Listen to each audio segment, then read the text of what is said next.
ये दामिनी कौन है? इतनी बार कहा है मेरे निजी मामलों में मत बोला करो।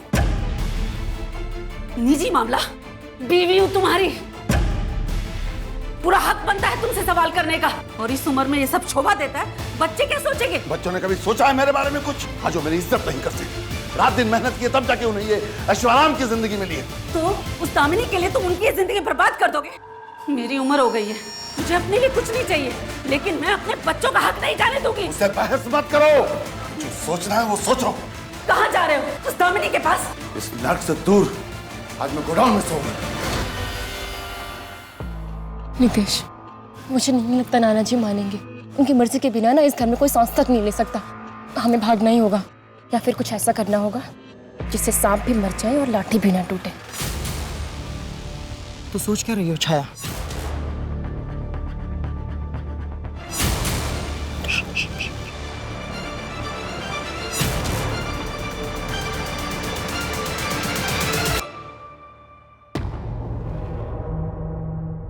एक तुम ही हो जो मेरे दिल की बात समझती हो। तुमसे बातें कर लेता हूँ तो मन हल्का हो जाता। आपको अपने परिवार में सबसे ज्यादा भरोसा किस पे है? किसी पर नहीं, पर तुम पर है। आपके परिवार, आपके बिजनेस, इसके अलावा आपके पास है क्या किसी को देने के लिए? मेरी उम्र पे मत जाओ, मैं बहुत दिलचस्प किस्म का इंसान।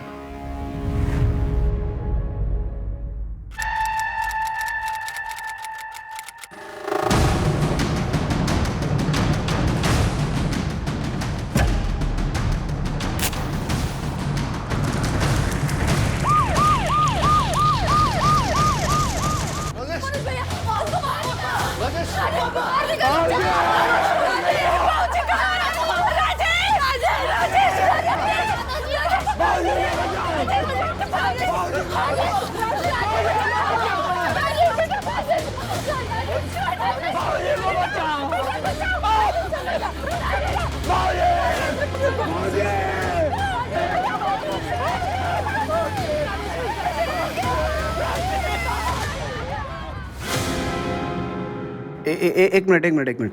मुझे कौन सा रोल करना है, राजेश का? हाँ आकाश जी। यार अभिषेक, इस कहानी में कुछ इंटरेस्टिंग नहीं है ब्रो।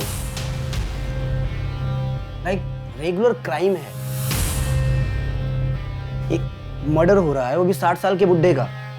नया क्या इसमें? मुझे कॉमर्शियल सिनेमा करना है यार। लाइक रोमांटिक सॉन्ग हो, फाइट सीक्वेंस हो, ग्रीस प्राग का लोकेशन हो। इस कहानी में कुछ स्कोप नहीं है यार। मैं मानता हूँ कि कमर्शियल नहीं है, पर ये परफॉर्मेंस बेस्ड है सर। इतने सालों से परफॉर्मेंस ही तो कर रहा हूँ यार। और बाय द वे, ऐसा क्या है इस कहानी में जो ऑडियंस देखेगी? इस स्क्रिप्ट की वजह से। देखिए सर, ये डेथ इस परिवार में पहली डेथ नहीं थी और पूरी दुनिया इस केस को लेकर हैरान थी। सब लोग जानना चाहते थे कि क्यों हुआ। हम इस फिल्म में उन्हें ये बताएंगे जो उन्होंने कभी नहीं सुना होगा। सब लोगों को लगता है कि एक इंसान की कहानी है, पर असल में तो ये कुछ और ही है, और यही चीज माइंड ब्लोइंग है सर। अब एक बार सुन तो लीजिए। ठीक है, सुनो। कहानी शुरू होती है एक इंसान के जुनून से और खत्म होती है एक इंसान के सनक पे। आज का ये केस दर्शाता है कि हर इंसान अपनी जिंदगी में दिन प्रतिदिन कई सारी परेशानियों का सामना करता है। कई बार इनका बोझ इतना बढ़ जाता है कि कुछ लोग इससे उभर ही नहीं पाते और बिना सोचे समझे फैसले ले लेते हैं, जिससे जुर्म को पनपने का एक बहुत बड़ा मौका मिल जाता है। दिल्ली में घटी इस घटना ने सबको चौंका दिया था, पर यह तो सिर्फ शुरुआत थी। इस जुर्म के जरिए अपराध के एक घने तूफान ने दस्तक दी थी, जो कि दिल्ली के रहवासियों, पुलिस प्रशासन और यहां तक कि पूरे देश को अपने जुर्म के तरीके से झकझोर के रख देने वाली थी। नमस्कार, मैं आशुतोष राणा क्राइम पेट्रोल सतर्क के इस नए अध्याय में आप सभी का हार्दिक स्वागत करता हूं। आज मैं लेकर आया हूं एक ऐसे जुर्म की कहानी जो ना कभी किसी ने देखी होगी, ना सुनी होगी और ना ही कभी किसी ने कल्पना की होगी। यह केस अपने आप में इतना भयंकर था कि जिसने भी अपराध का वो दृश्य देखा उसकी रूह कांप गई। ये बही खाता देख रहे हो बोल रहा, आज तक इसमें मुनाफा लिखता रहा, आज तुम्हारी वजह से नुकसान लिखना पड़ रहा है। बाबूजी मुझे थोड़ा टाइम दीजिए, मैं आपके सारे नुकसान भर दूंगा। मुझे एक आखिरी बार क्रेडिट पे माल दे दीजिए, वरना ये ठेका मेरे हाथ से निकल जाएगा। बाबूजी मैंने इसके लिए बाजार से कर्जा उठाया है, बहुत मुश्किल में फंस जाऊंगा मैं। ये सब पहले सोचना चाहिए था। तुम किसी और से बात कर लो, मैं माल नहीं दे पाऊंगा भाई। बाबूजी ये सही नहीं है। राजेश भाई आप क्यों नहीं समझाते? बाबूजी ने ना बोल दिया, हम कुछ नहीं कर सकते। आप जाइए बलराम जी यहाँ से। मैंने कभी आपको धोखा नहीं दिया, बाबूजी को पिता समान माना है मैंने। इसका अंजाम ठीक नहीं होगा, इसका अंजाम ठीक नहीं होगा। बाबूजी कॉन्ट्रैक्टर आदमी है, कुछ उल्टा सीधा कर दिया तो ऐसे लोगों से पंगा लेना ठीक होगा क्या? अरे कुछ नहीं होगा, यमराज में जादू चलता है मेरा। अरे हमें मौत भी तो हमें तब आएगी जब हम आज्ञा देंगे।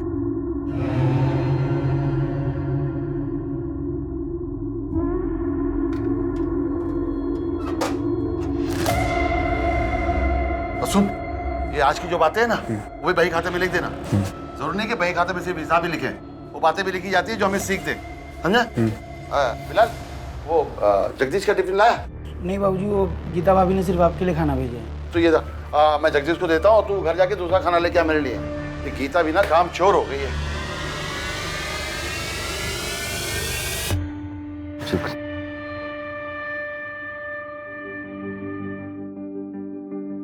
ले बाबूजी मुझे लगा आप भूल गए। 4 साल से भूला हूँ कभी नहीं बाबूजी। और खाना लगे तो गोडाउन से आके ले लेना। जी जी बाबूजी।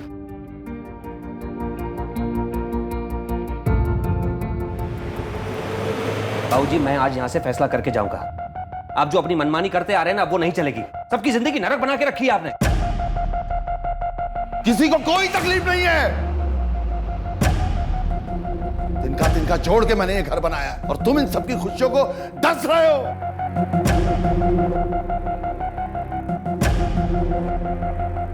कुसुम नाक को जन्म दिया है तुमने। माँ को क्या सुना रहे हैं आप? जिंदगी और परिवार तिनको से नहीं बाबूजी, रिश्तों से बनते हैं। नंदिनी की जिंदगी बर्बाद कर दी आपने।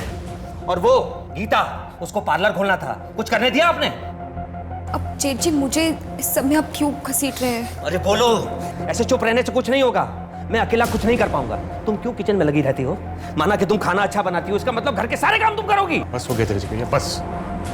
देखो बाबूजी की तबीयत खराब हो जाएगी। अरे तबीयत खराब होती तो हो जाए, कल का मरे आज मर जाए, लेकिन इतनी आसानी से मरेगा नहीं है। अगर मैं नाग हूं ना तो ये अजगर है, सबको निकल के जाएगा। भैया बस, इससे ज्यादा एक शब्द नहीं। देख लिया कैसे तिनको तिनको से घर बनाया आपने। एक छोटा भाई अपने बड़े भाई पे हाथ उठा रहा है। जब इसे शर्म नहीं रही तो मैं क्यों शर्म करूं? मां पूछे शरीफ आदमी से कि दामिनी कौन है। पूछ मां।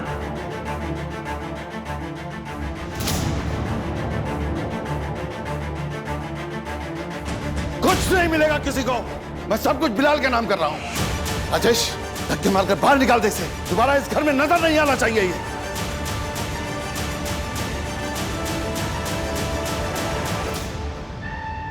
ये दामिनी कौन है? कितनी बार कहा है मेरे निजी मामलों में मत बोला करो, और जो सोचना है सोचो। कहाँ जा रहे हो? उस दामिनी के पास? इस नर्क से दूर आज मैं गोडाउन में सोऊंगा।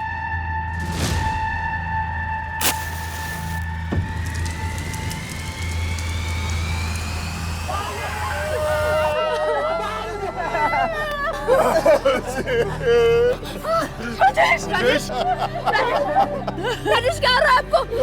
अब ठीक है ना? मनोज भैया, राजेश, बेटा, राजेश,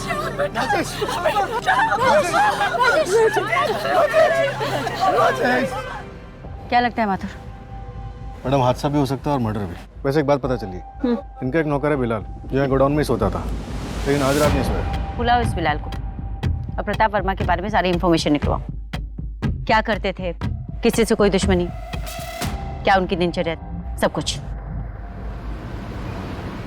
बाबूजी बहुत अच्छे थे, परिवार की डोर थे जिसने सबको बांध रखा था, पर अब ये परिवार बिखर जाएगा। आप कुछ बोलिए ना, क्या हुआ है आपको? इतनी रात को प्रताप जी गोडाउन में क्या कर रहे थे? क्या वो वहीं सोते थे? नहीं, भाऊजी घर में ही सोते थे। कल रात वहाँ क्यों थे पता नहीं। राजेश को कॉल आया गोडाउन में आग लगने के बारे में, तो वो गोडाउन की तरफ तुरंत भागा। हमें निशा ने बताया तो हम सब वहाँ पहुँचे। आपकी फैमिली पिक्चर में ये कौन है?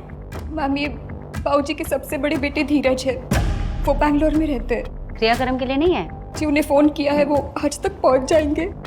क्या आपके परिवार में कुछ ऐसा हुआ है जिसकी वजह से प्रताप जी ने सुसाइड कमिट किया?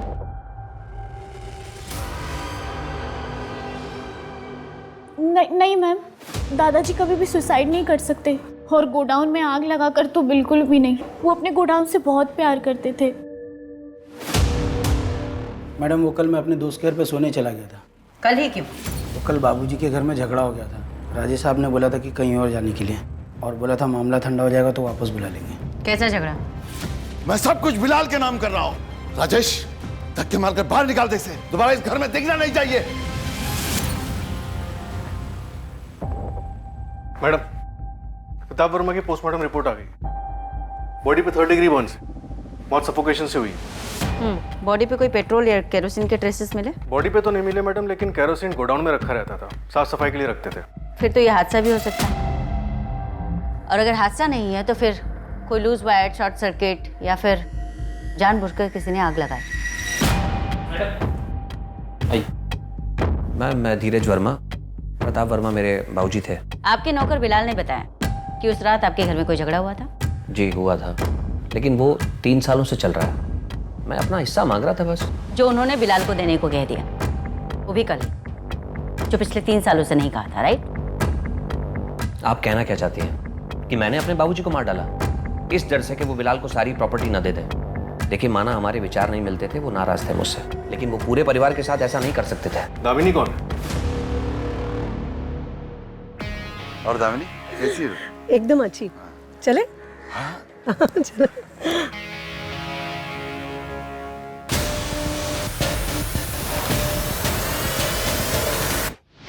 वो 3 महीने पुरानी बात है। आपको क्या लगता है कि आपके फादर का सचमुच दामिनी के साथ अफेयर था? नहीं, बिल्कुल नहीं। वो बात बस मेरे मुंह से गुस्से में निकल गई। मैम हम वो बलराम ठाकुर के खिलाफ कंप्लेन करवाना चाहते हैं। कौन है बलराम ठाकुर? ठेकेदार है, बाबूजी से अक्सर उधारी पे माल दिया करते थे। हाल फिलहाल में मना कर दिया था तो वो नाराज था और उसे धमकी दी थी। जितना पूछा जाए उतने का जवाब दे। 12 फरवरी की रात को तू कहाँ था? प्रताप वर्मा को धमकी दी थी ना तूने? मैडम गुस्से में सिर्फ उनको धमकी दी थी, लेकिन मेरा भी बहुत नुकसान हुआ है। मैंने उनके साथ कुछ नहीं किया। अपने पिता के जैसा मानता था मैं उनको। मैं ठेकेदार उनकी वजह से बना, यकीन मानिए मैडम। मैं कभी भी उनके साथ कुछ भी गलत नहीं कर सकता। मैडम बलराम का कॉल लोकेशन पूरी रात उसके घर पे ही था। कॉन्ट्रैक्टर इतना दिमाग तो लगाएगा ही, फोन घर पे छोड़ के जा सकता है। तो मैडम ये धीरज वर्मा, प्रताप वर्मा का बड़ा बेटा, हादसे वाली रात ये दिल्ली में ही था, झगड़े के बाद बैंगलोर गया ही नहीं। अरे मानसी ये कैसे कपड़े पहन के कॉलेज जा रही है? मम्मी कॉलेज ऐसे ही कपड़े पहन के जाते हैं ना। पहले दादाजी रोक टोक करते थे, अब प्लीज आप मत शुरू हो जाइएगा। मैं तो बोलती हूँ आप भी जाके ना अपना हिस्सा लो और पार्लर वार्लर खोलो। मम्मा थोड़ा खुल के जियो, कब तक ऐसे किचन में खाना बनाती रहोगे? चलो बाय। हाँ बाय।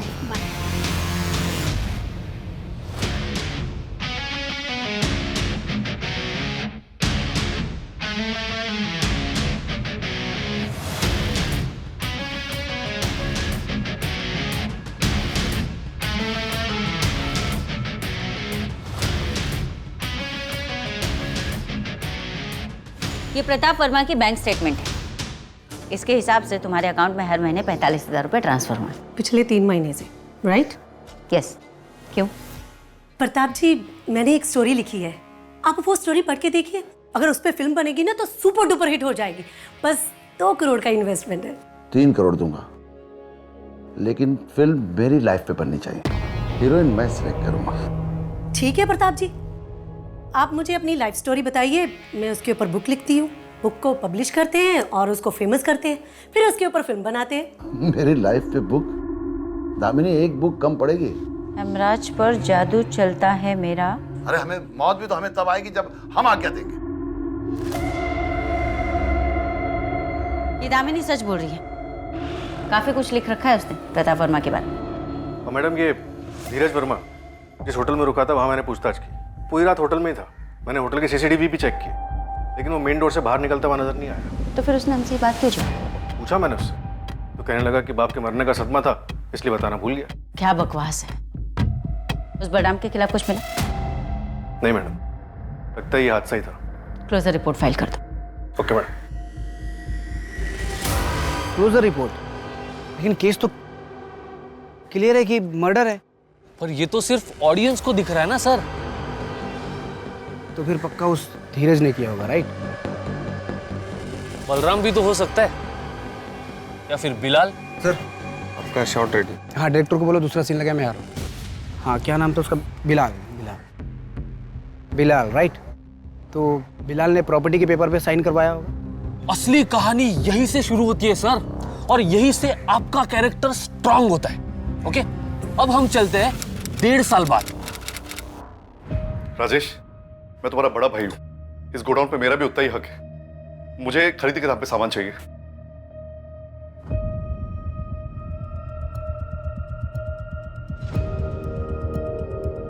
आपको तो ठेकेदार बनना था, बाबूजी के गोडाउन पर नहीं बैठना था। तो दूसरे ठेकेदार जैसे मेहनत करके आगे बढ़िए।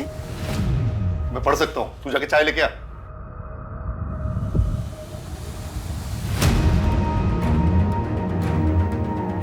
तू बलराम को उधारी दे सकते हो, हमें उधारी नहीं दे सकते।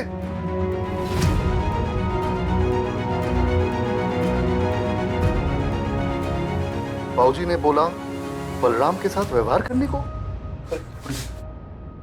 मनोज, राजेश, 1.5 साल से ज्यादा हो गया, हम लोग बंटवारा क्यों नहीं कर रहे हैं? इसी से पूछिए।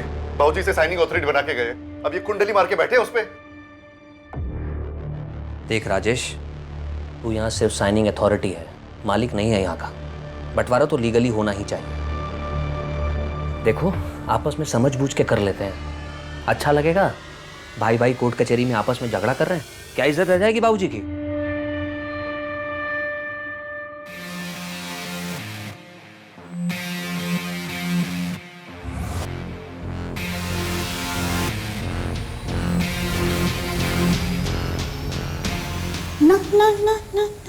मानसी 2 साल से डेट कर रहे हैं यार, एक बार किस भी नहीं कर सकता? बस 8 महीने, उसके बाद ना मैं ग्रेजुएट हो जाऊंगी, छाया दीदी की भी शादी हो जाएगी, फिर ना हम दोनों शादी कर लेंगे। तुझे ना सिर्फ लगता है तेरे दादाजी के जाने के बाद में तू आज़ाद है, ऐसा कुछ नहीं है। वो ना तेरे दिमाग में अब भी है, उनके जो आदर्श है ना, ये सब तेरे खून में है। और कौन कहता है यार कि जब शादी से पहले ये सब नहीं कर सकते हैं? इनफैक्ट ये सब करने से प्यार और मजबूत होता है। देख ऋषभ, अगर तुझे ये सारी चीजें करनी है ना तो तू कोई दूसरी गर्लफ्रेंड ढूंढ ले, क्योंकि मैं तेरे साथ ये सारी चीजें शादी से पहले तो नहीं करने वाली। अरे सॉरी, मैं मजाक कर रहा था यार। ये तो चलेगा ना? चलेगा ये। एक और बैग बनाओ।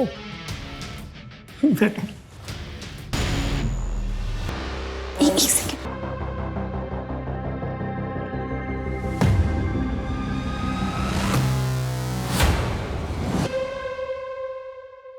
क्या हुआ? कुछ नहीं, मुझे ऐसा लगा कि कोई हमें देख रहा था। एक पैक में चढ़ गई क्या?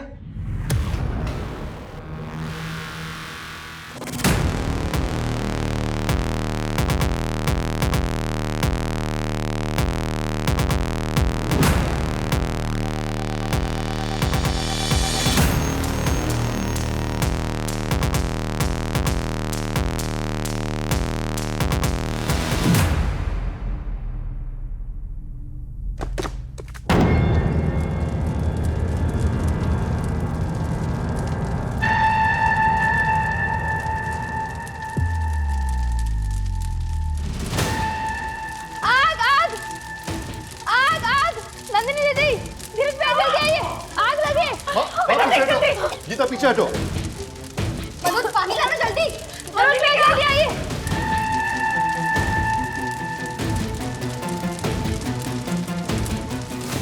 हटो, पीछे हटो तुम लोग, पीछे हटो।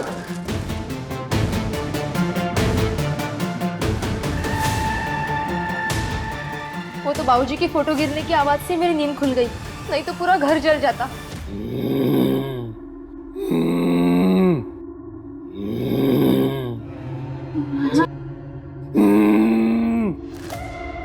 राजेश, राजेश क्या हुआ तुम्हें?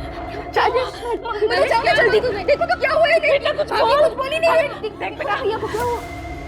राजेश उठो।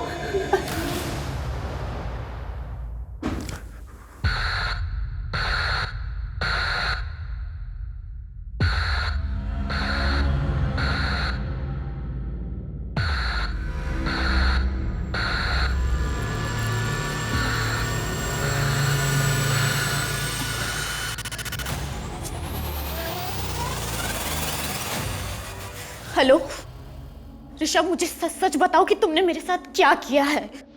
अरे बाबा मानसी, मैं सच कह रहा हूँ, मैंने कुछ नहीं किया है। देखो, तुम्हारे सोने के बाद में मैं तुरंत वहां से चला गया था। जो मार्क की तुम बात कर रही हो ना, हो सकता है तुमने शायद से स्क्रैच कर लिया हो, तुम्हारी नाखून के निशान हो सकता है कि नींद में तुम शायद गिर गई होगी बेड से, इसीलिए दुख रहा होगा। मेरी बात का यकीन करो, मैंने सच में कुछ नहीं किया है मानसी। मैं क्यों करूंगा ये सब? मैं तुमसे प्यार करता हूँ। हमें बाबूजी का धन्यवाद करना होगा, उन्होंने हमारी जान बचाई। वो मेरे सपने में आए और बोले माता की चौकी रखने को, परिवार के लिए अच्छा होगा। धीरज भैया को भी बोलने को बोला। चोरी हो गई, मेरे अलमारी से सब जेवर गायब है। जेवर? वो जो छाया की शादी के लिए लाए थे वो? हाँ। हे भगवान, अब छाया की शादी कैसे होगी? नंदिनी, फिक्र करने की जरूरत नहीं है, हम लोग हैं ना, हम संभाल लेंगे। अरे लेकिन आखिर ये चोर हमारे घर में घुसा कैसे? ये ना बिल्कुल सेफ नहीं है, हम अभी जाकर पुलिस स्टेशन में कंप्लेन कर लेंगे। हाँ, कंप्लेन करने की कोई जरूरत नहीं गीता, आइंदा से लॉक ठीक से लगाएंगे बस।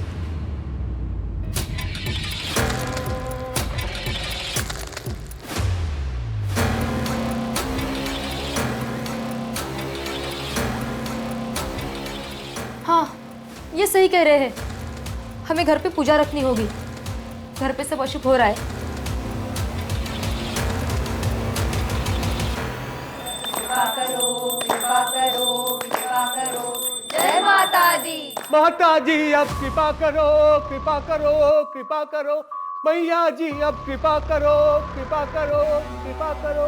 जय माता दी। माता जी।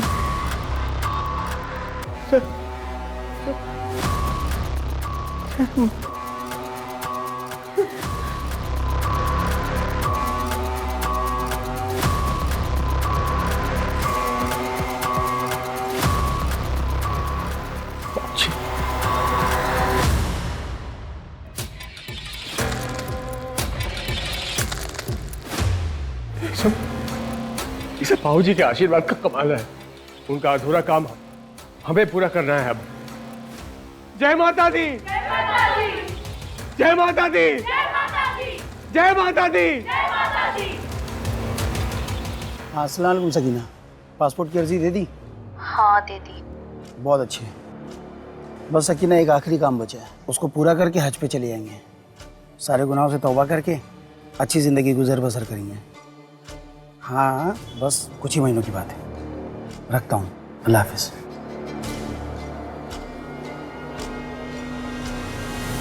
माँ जी ने डिसाइड किया है कि बंटवारा कर लिया जाए। ये तो अच्छी बात है माँ। मैं तो सोच रहा था कि आप बाबूजी की तरह बंटवारे के खिलाफ नहीं हूँ, और वैसे भी बंटवारे के बाद भी सभी बच्चे मेरे एक साथ ही रहेंगे। तुम्हारे बाबूजी तो अब रहे नहीं।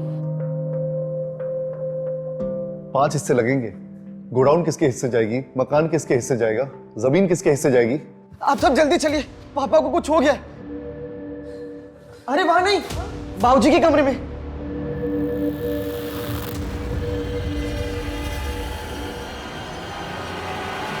क्या बात है कुसुम, मैंने आंखें क्या मींची, तुमने बंटवारा करना शुरू कर दिया। इस घर का बंटवारा कभी नहीं होगा। ऐसे क्या देख रही है कुसुम? याद है कि मनोज, जब गीता तुझसे तंग आकर चली गई थी, तुझसे मनाकर कौन लाया था? मैं। और नंदिनी, तेरे पति से तलाक दिलाकर क्या मैंने कोई गलत किया? बोल। शराब पीकर तुझे मारता था, दूसरी औरत पाल रखी थी उसने। माँ, क्या ये सच है?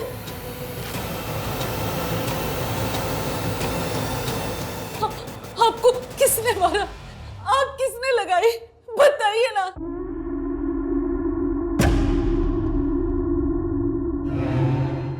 उन बातों में जाकर क्या फायदा। फिलहाल इस परिवार को एक साथ बांधे रखना है और सारी विपदाओं को खत्म करना है। इसके लिए हमें एक होना होगा और एक दूसरे पर भरोसा करना होगा। गीता, मेरी वाली कड़क चाय बना, आज चाय पीने का दिल कर रहा है। गीता, देखा तुमने? राजेश ने नया नाटक लगा रखा है। अच्छा खासा मां बंटवारा करने वाली थी। मुझे तो लगता है राजेश ये सब पावर हाथ में लेने के लिए कर रहा है। धीरज भैया, क्या इस राजेश ने तो बाबूजी को... क्या ये मुमकिन है कि किसी जिंदा आदमी के अंदर किसी मरे हुए व्यक्ति की आत्मा आ जाए? राजेश अब घर के सभी छोटे बड़े फैसले लेने लगा था, चाहे वो किसी बच्चे को सब्जेक्ट दिलाना हो, घर में कोई सामान खरीदना हो या फिर व्यापार का फैसला लेना हो। राजेश के द्वारा लिए गए फैसलों से परिवार का भला होने लगा, व्यापार में उन्नति होने लगी। पर क्या सच में प्रताप वर्मा की आत्मा उनकी रक्षा कर रही थी, या फिर इसकी सच्चाई कुछ और थी? भाई 1.5 लाख है। और बाकी का मैं अगले हफ्ते देता हूँ आपको। क्या रे देते वक्त तूने बोला था ये बहुत बड़े घर का आदमी है, चिंदी निकला ये तो। दे दूंगा ना भाई, मैं थोड़ा मिलेगा।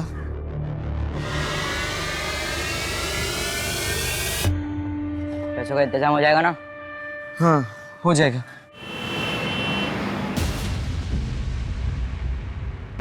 पीयूष, रोहित, बाहर जाओ। क्यों बाबा? पीयूष, जितना बोला जाए उतना किया कर।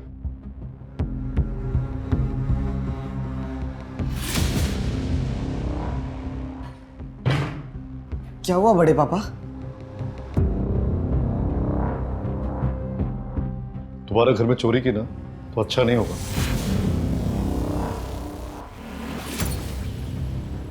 क्या किया जेवर का? वो बड़े पापा, मुझे किताबें खरीदनी थी, मम्मी ने मना कर दिया, मैंने इसलिए वो... कितने बेची? 10,000 में। 3 लाख का हार तूने 10,000 में बेच दिया? तू दोबारा से हरकत किया ना तो मुझसे बुरा कोई नहीं होगा।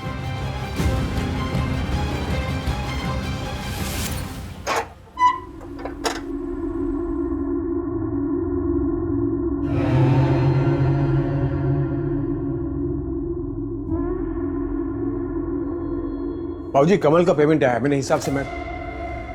बाबूजी, ऐसे क्या है इसमें? कुछ अनमोल जो मुझे यमराज से दूर रखता है। मैंने ऐसे ही नहीं इतनी तरक्की की।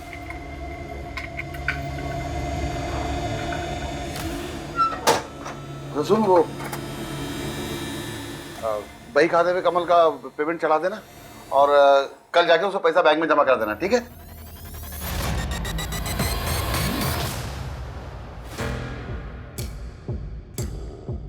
बाबूजी, मुझे रास्ता दिखाओ, क्या करना चाहिए? मुझे यकीन है कि परिवार टूटने वाला है। नहीं नहीं बाबूजी, मानिए मेरी बात, माँ कुछ नहीं करेगी, उल्टा वो सबको बढ़ावा देगी।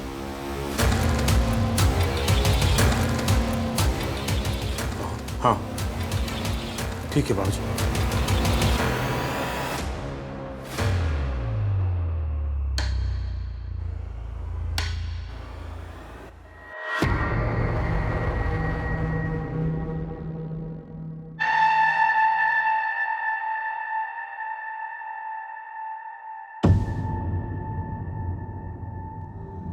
और खाना चाहिए तो गोडाउन में आ जाना। हाँ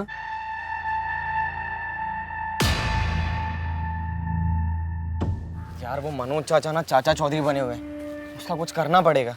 हाँ जल्दी कर, वरना प्रणय जो तेरा हाल करेगा ना वो तूने सोचा भी नहीं होगा। अच्छा, जो बात तूने मुझे बताई थी कि प्रणय की बाइक पर किसी ने कीचड़ उछाला था तो उसने उसको गोली से मार दिया। हाँ सुना तो मैंने भी ऐसा है, पर तू टेंशन क्यों ले रहा है? पैसा दे दे, तू इतने बड़े घर से है, तुझे क्या टेंशन है? यार वो चाचा ना गिद्ध जैसे खड़ा रहता है वहां पर। मैं कुछ करता हूँ। ये ले मैथ्स एग्जाम के क्वेश्चन पेपर, 1500। मैं 1000 ट्रांसफर करता हूँ तेरे को। यार किस बात का मेरा, तू चल दे दे 1000 रुपया। चल मैं तेरे को भेजता हूँ पैसे। हाँ बाय। तुम मेरे साथ ऐसा कैसे कर सकते हो ऋषभ? हाँ खराब हो गया क्या? मानसी, मैं कह रहा हूँ ना, मैंने सच में कुछ नहीं किया है। आई एम प्रेग्नेंट ऋषभ, और ऐसा कैसे पॉसिबल हो सकता है? तुमने मेरा रेप किया। अबे किसी और का किया हुआ पाप ना मेरे सर पे मत डाल। मैं तुझे छोड़ूंगी नहीं। अब देख मैं तेरे साथ क्या करती हूँ। मैं पुलिस में कंप्लेन करूंगी तेरे खिलाफ। मामा जी मेरी बात सुनिए ना, निकिता अच्छा लड़का है, अगर आप समझाएंगे ना मम्मी भी मान जाएगी।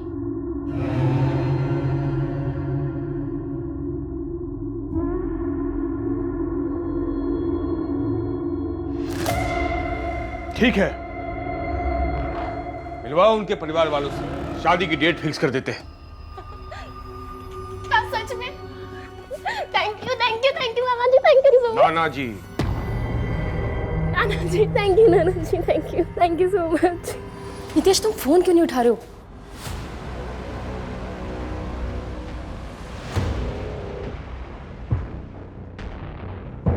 मैं आती है साहब। I am so sorry uncle, I am so sorry, actually मैं कॉल करी थी नितेश को।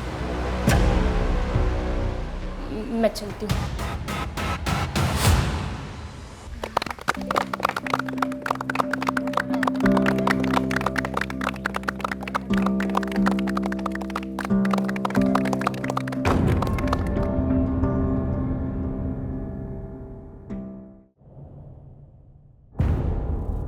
नमस्ते।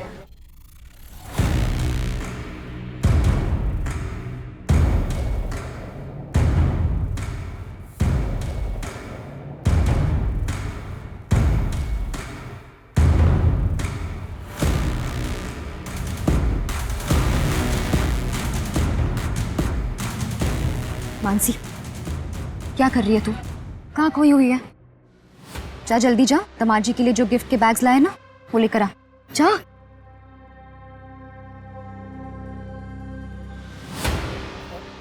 सॉरी, वो जल्दबाजी में दिखा नहीं।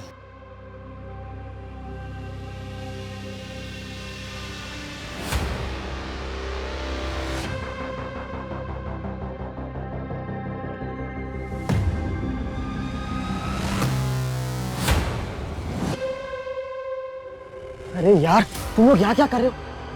किसी ने देख लिया तो? घर में सजावट तो बहुत है, लगता है छाया की सगाई में बहुत पैसा खर्च किया है, और मुझे देने के लिए तेरे पास पैसा नहीं है। अरे यार दे दूंगा ना पैसे, इतना मारे क्यों जा रहे हो?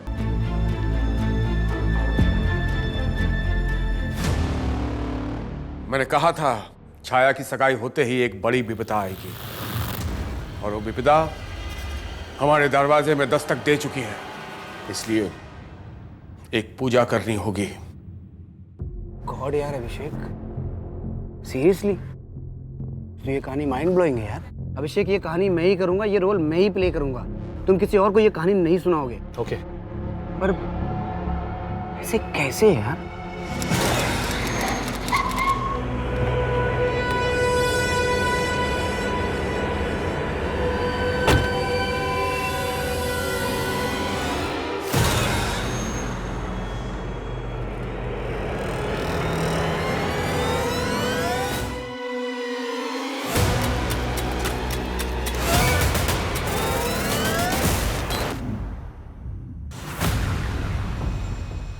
मैडम यहाँ आइए जल्दी।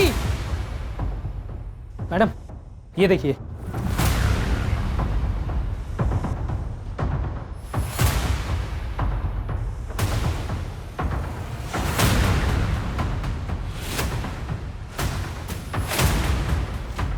मैडम कल पार्टी में फैमिली के सभी लोग थे और सभी लोग बहुत खुश थे।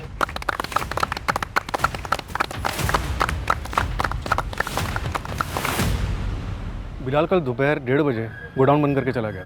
एक साथ इतने लोगों को मारना इम्पॉसिबल, सभी के हाथ मुंह बंधे हैं। मैडम लेकिन एक बात समझ में नहीं आती, फैमिली के 10 लोगों की लाश एक साथ लटकी हुई है, लेकिन इनकी माँ कुसुम देवी की लाश अंदर बेडरूम में पड़ी हुई है। उन्हें नहीं लटकाया गया, ज़रूर इनको कुछ खिलाया पिलाया गया होगा। और ये घर के पीछे के वो पाइप, 11 पाइप, उनकी क्या स्टोरी हो सकती है? 6 के मुंह ऐसे नीचे और बाकी 5 के ऐसे बाहर की तरफ निकले हुए। 6 फीमेल विक्टिम्स हैं और 5 मेल। ज़्यादातर सभी के ऑलमोस्ट एक हाथ को छोड़कर पैर ज़मीन पे टच हो रहे हैं। कहीं ऐसा तो नहीं कि इन्हें पहले मारा गया है उसके बाद लटकाया गया? जो भी हो, अपने पूरे करियर में मैंने ना तो ऐसा कोई क्राइम सीन देखा ना सुना। दिमाग बना गया। लोग कहते हैं कि हम पुलिस वाले आए दिन लाशें देखते रहते हैं, हमें कुछ फर्क नहीं पड़ता, कुछ महसूस नहीं होता, लेकिन ये क्राइम सीन देखकर तो पूरी टीम का दिल दहल गया है। डेड बॉडीज को पोस्टमार्टम के लिए भेज दो। Okay madam. क्या तारीख है आज? 12 फरवरी। 12 फरवरी, आज से ठीक 2 साल पहले यानी कि 12 फरवरी 2018 को इनके फादर प्रताप वर्मा की मौत हुई।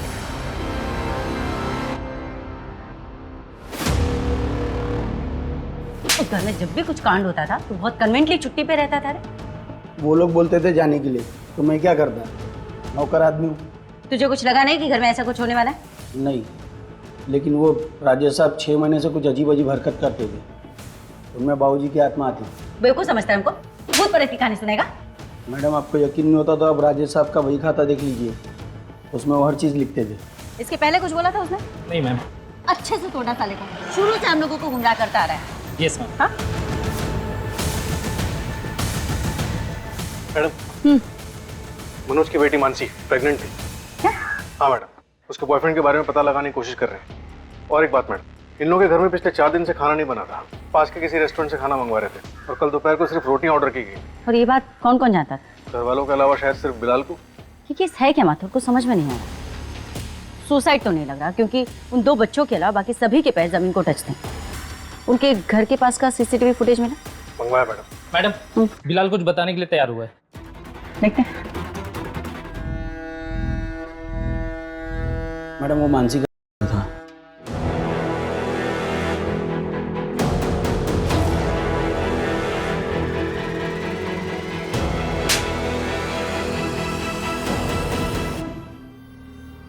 क्या मनोज भाई, अब हमारा ही धंधा खाने लगे? ऐसा कुछ नहीं है बलराम, तुम भी धंधा करो, किसने मना किया? पिछले 5 साल से जो टेंडर मुझे मिल रहा था इस बार आपको मिला है। मनोज भाई ये गलत है। गोडाउन के लाइसेंस पे आप सस्ते में माल उठाते हो, इसलिए आपका खर्चा कम होता है। मार्केट प्राइस पे माल मुझे उठाना पड़ता है। आपकी जितना कम दाम का टेंडर हम भर नहीं सकते। तो कहीं और टेंडर भर लो। मनोज भाई बाबूजी का लिहाज करके बड़ी विनम्रता से कह रहे हैं, ये काम छोड़ दीजिए, कोई दूसरा पकड़िए, वरना एक ही घर में 2-2 हाथ से क्या बीतेगी परिवार पर। और सुना है आपकी बेटी अब सयानी हो गई है।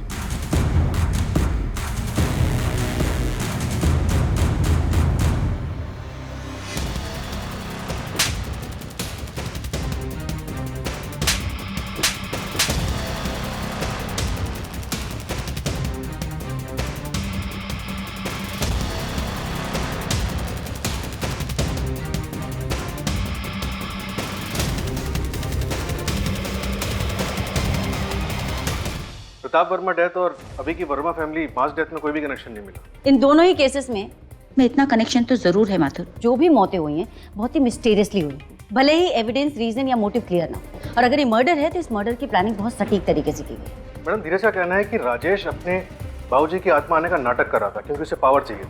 उसका कहना है कि मनोज की बीवी गीता को पहले राजेश पे भरोसा नहीं था, लेकिन धीरे धीरे होने लगा। और फिर बाकी फैमिली मेंबर्स को, यहाँ तक कि बच्चों को भी लगने लगा कि राजेश के अंदर उसके बाबूजी की आत्मा आती थी। क्या बकवास बात है। इतने पढ़े लिखे होने के बावजूद ये लोग आत्मा जैसी चीजों पर विश्वास करते हो। घर के सारे लोग बच्चे थे। राजेश अपने बाबूजी को अपना भगवान मानता है, यहाँ तक कि उनके मरने का सदमा भी बर्दाश्त नहीं करता। पहले उसकी आवाज़ चले गई, फिर धीरे धीरे वो अपने बाबूजी को अपने अंदर महसूस करने लगा, बिहेव भी उनके जैसे करने लगा। वो सब कुछ अपने बाबूजी के जैसे करता था जैसे वो करते थे। हाँ मैडम, बिलाल और धीरज की बातों से तो यही लगता है। बिलाल ने कहा था ना कि राजेश कोई बही खाता लिखता था। हाँ मैडम। उसे कंगाल था।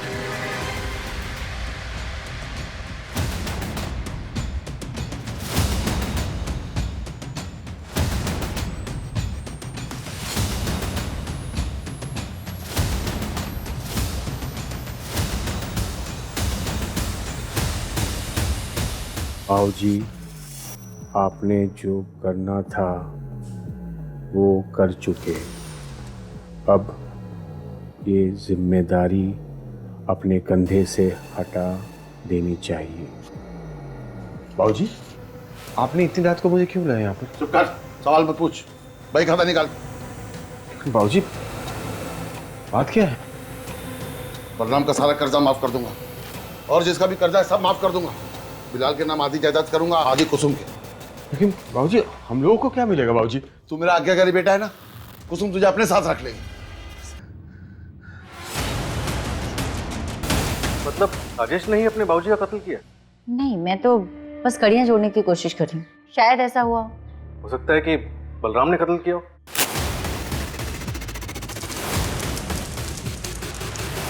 आगे इसमें लिखा हुआ है कि बाबूजी आपके कहे अनुसार सब ठीक हो गया है, छाया की शादी है, उसको आप पर भरोसा हो गया है, पर कुछ बुरी शक्तियां हमें तंग कर रही हैं।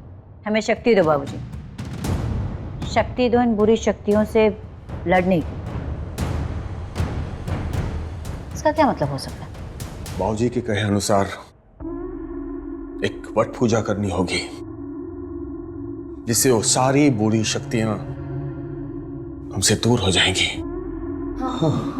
पूजा करनी होगी, पूजा करनी होगी। वर्मा, उसके पास का एक सीसीटीवी फुटेज मिला है। ये घटना वाले दिन का है, देखिए।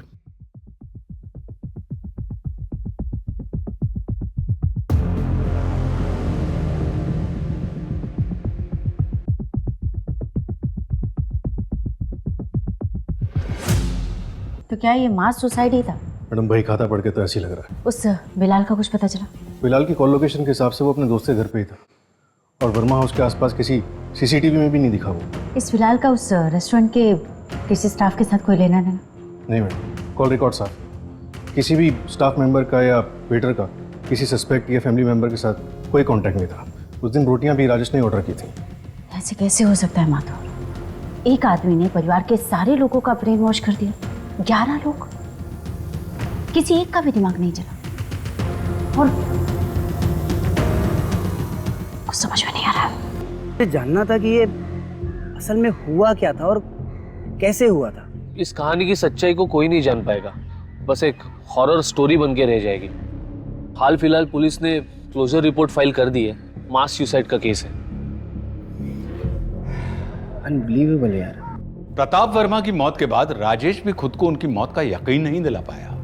उसका दिमाग ये बात मानने के लिए तैयार ही नहीं था कि उसके बाबूजी उसे छोड़कर इस दुनिया से कभी जा भी सकते हैं। ये एक मानसिक रोग है जो राजेश के दिमाग में विकसित हो गया था, जिसके रहते वो स्प्लिट पर्सनैलिटी का शिकार बन गया और अपने बाबूजी की तरह व्यवहार करने लगा। धीरे धीरे पूरा परिवार इस अंधविश्वास की चपेट में आ गया और सभी लोग राजेश के अंदर बाबूजी को देखने लगे। हमारे देश का ये सबसे चौंका देने वाला केस था, जिसने हर भारतवासी को अपने टीवी स्क्रीन से हटने नहीं दिया था। सभी इन सवालों के जवाब जानना चाहते थे कि कैसे परिवार के 11 लोगों ने एक साथ मृत्यु को गले लगा लिया।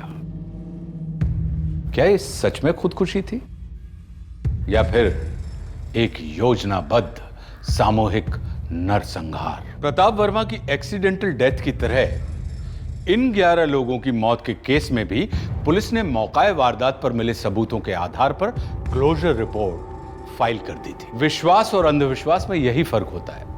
विश्वास जीना सिखाता है और अंधविश्वास का रास्ता विनाश की तरफ ले जाता है। अब मैं आशुतोष राणा विदा लेता हूं आपसे। हम फिर मिलेंगे एक ऐसी ही कहानी के साथ जो आपको रखेगी सतर्क और जिंदगी को सुरक्षित।